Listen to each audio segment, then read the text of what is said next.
Kembali di kursi. Kita masih bersama Marwah Daud Ibrahim. Mbak Marwah, tahun 2004 Anda berencana maju bersama Gus Dur dalam pemilihan presiden. Kenapa waktu itu Anda, atau apa alasan Anda menerima pinangan Gus Dur? Pastilah saya diajak bukan karena saya Marwah Daud Ibrahim, tapi saya bagian dari sebuah partai yang cukup disegani atau Partai Golkar. Jadi saya katakan, silahkan dibicarakan melalui mekanisme partai. Nah mungkin seperti sebuah barter lah ya, karena Gus Solah adalah adik Gus Dur yang kemudian diminta berpasangan dengan Pak Wiranto di Golkar, lalu Golkar kemudian diminta untuk memberikan kadernya waktu itu saya berpasangan dengan Gus Dur. Apakah Anda ikut kecewa karena Gus Dur gagal mencalonkan diri? Otomatis Anda juga gagal menjadi wapresnya. Tidak ada kekecewaan, saya tidak pernah kecewa dalam hidup saya. Itu mungkin yang tidak ada dalam kamus hidup saya kata kecewa, tapi selalu ada kata ikhtiar dan persistensi yang tinggi. Kalau sudah kita lakukan yang terbaik, apapun hasilnya, kita nikmati dan kita syukuri. Iya, kita jadi penasaran juga, pengen tahu masa kecil Marwah Daud Ibrahim ini. Apakah betul Marwah Daud tidak pernah kecewa? Mari kita lihat liputannya. Belajar, belajar, dan belajar merupakan dunia yang sangat akrab dalam kehidupan Marwah Daud Ibrahim. Lahir di Takala, Kabupaten Sopeng, Sulawesi Selatan, 8 November 1956, anak kedua dari 6 bersaudara buah hati Muhammad Daud dengan Siti Rahman ini hobi membaca. Sama dengan ayahnya yang berprofesi sebagai guru sekolah dasar. Masa kecil di pedalaman Sopeng membuat Marwah terbiasa belajar dengan nyala lampu teplok karena listrik jauh dari tempat tinggalnya. Bahkan, mengangkat batu dan pasir sebelum berangkat sekolah, termasuk ikut ke sawah, juga bisa dikerjakan Marwah untuk menopang kehidupan keluarganya. Kecerdasan Marwah sudah terlihat ketika ia berhasil menyelesaikan SD hanya sampai di kelas 5, mengikuti ujian kelas 6 dan lulus dengan nilai terbaik. Ketiadaan biaya tidak membuat semangat belajar Marwah Daud kandas. Marwah melanjutkan kuliah di Fakultas Ilmu Sosial dan Politik Universitas Hasanuddin dengan bekal beasiswa super semangat. Ia pun tercatat sebagai siswa dengan segudang prestasi akademis. Latar belakang pendidikan Marwah tidak bisa dilepaskan dari bekal beasiswa yang diperolehnya. Bahkan ketika sudah bekerja di Badan Pengkajian dan Penerapan Teknologi yang diketuai Habibie, Marwah kuliah lagi di Amerika dengan beasiswa dari Overseas Fellowship Program, mengambil komunikasi internasional bidang satelit, dan lulus juga dengan nilai terbaik. Sebelum mengambil S3 ini, Marwah mengakhiri masa lajangnya dengan menikahi Ibrahim Tajuh. Dari pernikahannya ini, Marwah dikaruniai 3 orang anak.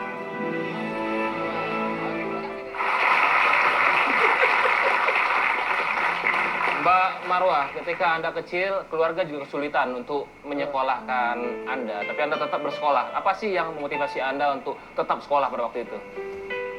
Ibu saya.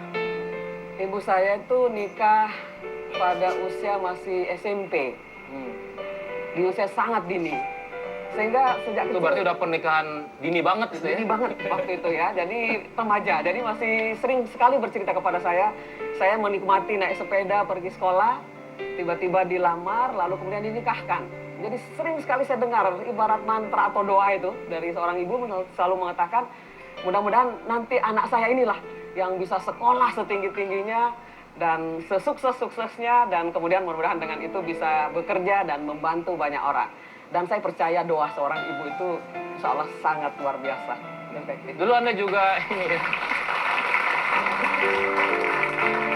Anda membawa pasir dan batu ke sekolah itu. Gimana ceritanya, Mbak? Kami adalah orang-orang yang pertama harus sekolah sambil membangun sekolah. Mengambil pasir, mengambil batu, dan sebagainya. Dan ternyata bisa. Jadi sekarang itulah yang menginspirasi saya mengatakan, kalaulah seluruh anak Indonesia yang usia sekolah bisa kita sekolahkan, saya yakin negeri ini akan bangkit. Bukan hanya memimpin di Asia, tapi memimpin dunia.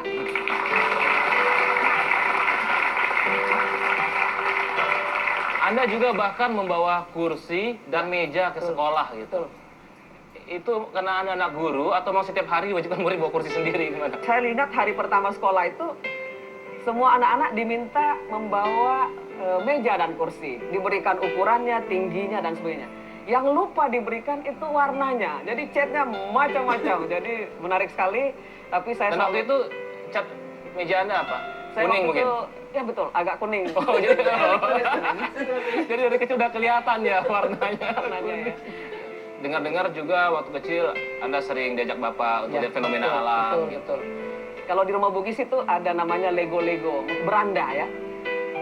Lalu karena memang tidak ada listrik, waktu itu langit penuh bintang. Dan tiba-tiba beliau mengatakan begini, tahu nggak?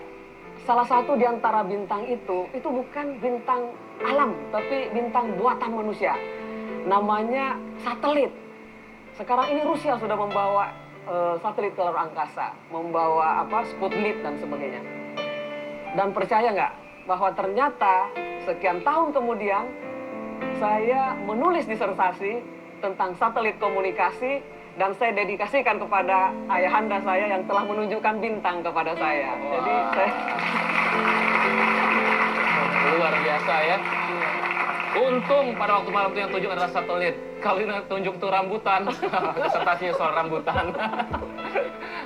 Mbak Marwah, Anda kenal dengan pemuda yang bernama Ibrahim Tajuh Ya, itu di mana? ketika saya Ini kita tahu loh, Ibrahim Tajuh ini suaminya Suami. Mbak Marwah. di Estra kampus saya masuk di HMI. Nah, suami saya waktu itu adalah seorang senior aktivis di Himpunan Mahasiswa Islam. Proses awalnya lebih sebagai kakak ya, lebih sebagai abang. Sekarang pun saya panggilnya sebagai kakak seperti Iya. dia. Bang banyak itu Mbak, kakak ketemu gede. Kakak ketemu gede. Putra-putrinya berapa? 3 orang. 3 orang ya. Dan 2 diantaranya itu lahir di Amerika ketika Anda sedang menyelesaikan program S3. Bisa ceritakan nggak? Iya. Jadi ternyata setelah nikah, beberapa bulan kemudian saya berangkat.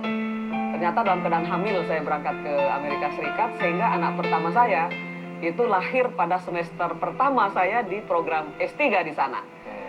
Anak kedua? Anak kedua lahir pada semester terakhir. Semester terakhir? Semester Jadi di terakhir. awal dan akhir semester ya? Di awal dan akhir Di awal dan semester. ujung. Iya, betul. Sempat juga profesor saya bertanya, ada Profesor Greg namanya, bertanya begini kepada saya.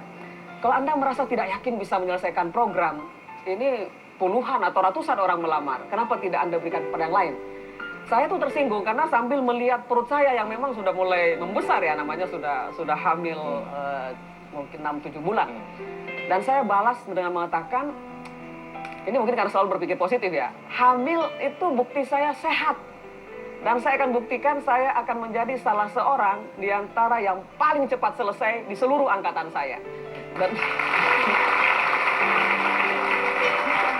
Mbak Marwah, ini ada sebuah pertanyaan yang sangat sensitif.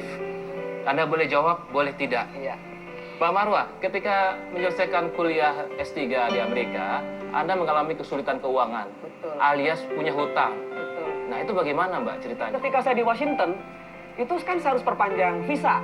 Dan saya harus membayar uang sekolah, saya tidak punya uang. Nah, saya sangat terbantu, ada namanya Ibu Liz, yang kemudian mengajak saya pergi ke kedutaan, ke atas militer waktu itu. Saya pinjam uang untuk membayar uang kuliah saya. Dan ternyata itu bisa saya cicil dengan Masih bekerja. ingat namanya siapa Mbak? Pak, yang kalau ibunya Ibu Liz, kalau kalau Pak atasnya itu adalah Saya bantu aja Mbak, Pak Siapa? Jarot. Pak Jarot. Iya. Kok tahu? Ketahu gitu Mbak ya. Jangan anaknya ya. Oh ya betul. Pak Jarot. Iya benar. Sekarang udah dibayar Mbak? Harusnya. Sudah dibayar. Oh udah dibayar Oh ya? iya, dibayar sebelum saya Nah, pulang. soalnya saya disuruh Pak Jarot nagih. Bercanda pasti. Iya betul betul.